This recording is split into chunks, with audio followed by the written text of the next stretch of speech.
Hi, let's look at some answers for the questions that go with Map A. We're working on pages 6 and 7 of our Theme 14 booklet. Okay, let's go. Okay, let's have a quick look at the data. On this block diagram, remember the map view is the view looking vertically down on the top surface. The dip cross section is the one that cuts through the rocks parallel to the direction of dip. And a strike cross section is where that slice through the ground is taken perpendicular at right angles to the direction of dip. The first question we were looking at then was looking back at some of the things you were doing in Theme 13 on structural geology. So I asked you which way the limestone beds here are dipping, and they dip towards the east. You can see that the arrows there are pointing towards the east. I also asked you what the angle of dip, so how inclined the conglomerate is here. Now the answer to that is 0 degrees. And we can see that because if we look at the conglomerate on the map there, it has that cross symbol in. That cross symbol means horizontal beds, so they have no dip. I also asked then which way or what evidence there is that rocks have been faulted. And we can see, if we look particularly in the cross section there, in the dip cross section, that we've got beds that have been displaced, beds that have been moved. In particular, if you look at the mudstone there, on the west side of the fault, we have the mudstone right at the bottom of that cross section. On the eastern side of that fault, the mudstone is right up at the surface. So clearly there's been a vertical displacement of the beds. They've been broken and moved. So that's our evidence for a fault.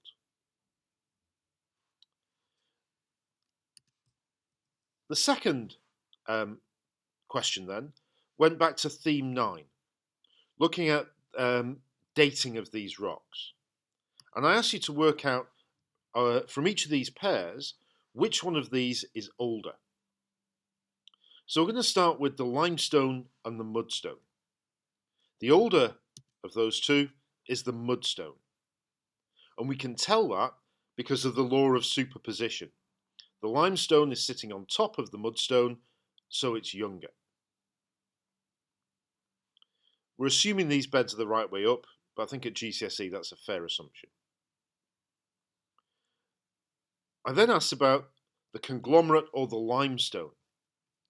Now in this case, it's the limestone that's older.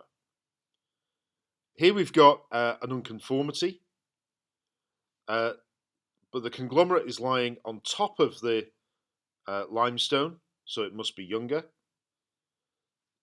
The conglomerate cuts across the limestone bed, so again it's another evidence for conglomerate being younger, limestone being older. The next pair then is the granite and the sandstone. The older one here is the sandstone. And we can tell that because of the law of cross-cutting relationships. The granite cuts across the sandstone. Also, the sandstone has been metamorphosed by the granite. So that sandstone had to be there before the granite was intruded into it. We can then compare the fault and the sandstone. The older of these two is the sandstone. Again, we've got a cross-cutting relationship. The fault displaces the sandstone. So the sandstone must have been there before the fault moved. If we then try and compare the fault and the granite, it's the granite that's older. This fault must have moved after the granite was intruded.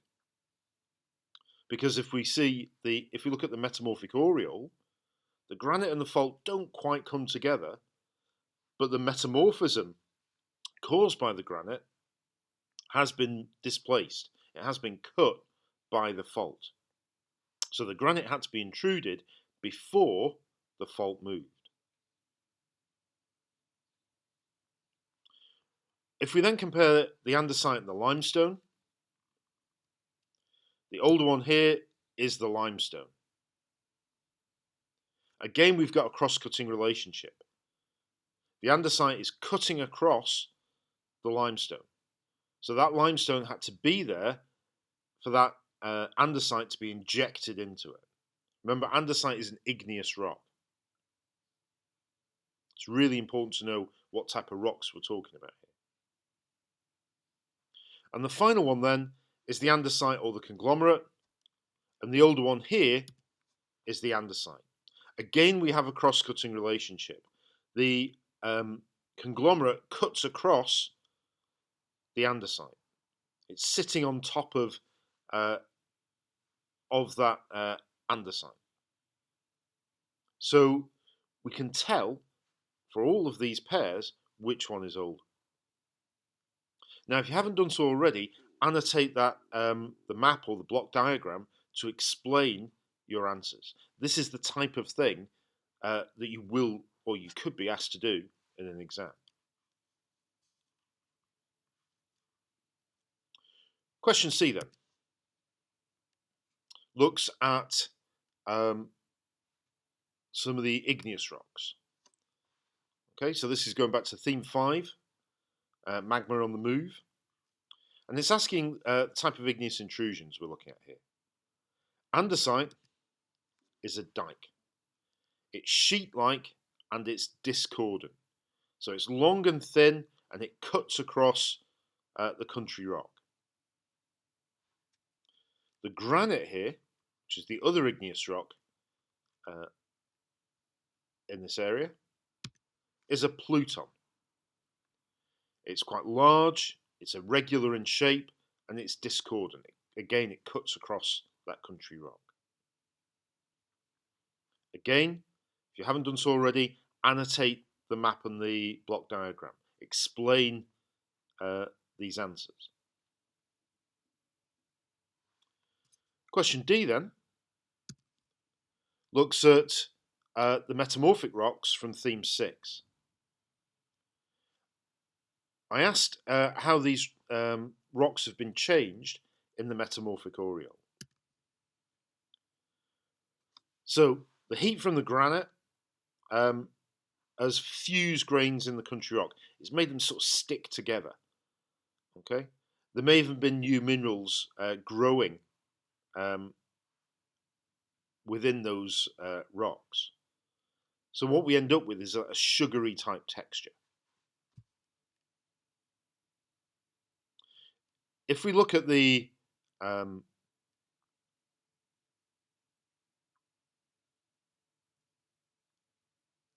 types of rocks we're likely to find, we could have marble. So where the limestone has been metamorphosed, so inside that dash line, in the limestone area, that could form a marble. In the sandstone area, that could be a metaquartzite. I also then ask you to measure the width of the metamorphic aureole. These maps are always drawn to scale. And if we measure it carefully, going straight out from the edge of the granite, so at right angles to the edge of the granite, we should get something that's about 75 to 80 meters wide. It's certainly less than 100 meters wide. Okay, those of you that had to go digging deeper, I asked you to list all the events in order, oldest at the bottom, youngest at the top, so we can work out the geological history of this area. Okay, so if we make these as a column, let's put these in. So the first rocks we're going to put in are the sequence of sedimentary rocks. The law of superposition, we can see, has these stacked up. Greywacke's at the bottom, shale sits on top of that, then mudstone, then limestone, and then sandstone. After that then, we have the intrusion of the granite pluton, and then the andesite dike.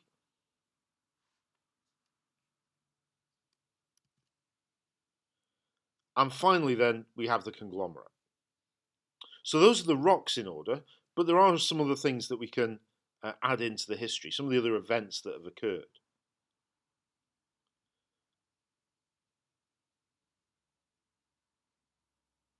So after the Greywacke shale, mudstone, limestone, and sandstone were laid down, they would have been laid down horizontally. They've been tilted. We then have the granite intruded. Okay, we can see how the granite has come vertically upwards into already tilted rocks. After the granite was intruded then, as we've already worked out, the rocks have been faulted. Possibly, although we can't really tell, to be honest, before the andesite was intruded. We actually don't have any evidence to know whether the andesite was intruded before or after the faulting. But certainly after these things, after the andesite was intruded, we then have some erosion, and that's exposed all these different beds and the andesite at the surface, and then the conglomerate was laid down on top. So that's our sequence. Okay, I hope all that makes sense. If you've got any questions about any of these answers or explanations, please ask. I'll see you in the next lesson.